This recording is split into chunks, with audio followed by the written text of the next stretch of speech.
Yes, and he said this. This is amazing. Hey, I really like this.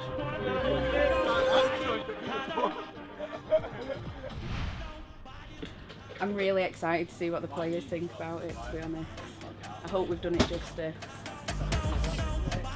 Here in Wolverhampton at the training ground with the players, we're shooting the third kit, which is Brazil themed, designed heavily in collaboration with the players.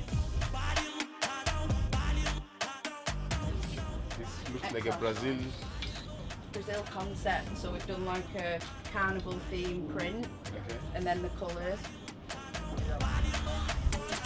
Good, I like it.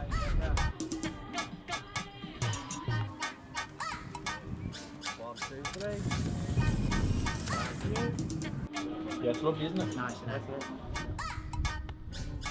It's going really well. Yeah, moves very fast. These football shoots are always one of those. There's a lot of planning and then waiting and then go. But it's going really well. The weather's hold up, so we're trying to feel like we're in Brazil, and it does feel like we're in Brazil. So happy days. So we're gonna do some passes. Yeah. Someone's gonna score. Yeah. Good. Hopefully make a goal. Yeah. And after we're gonna make a celebration all together. Okay.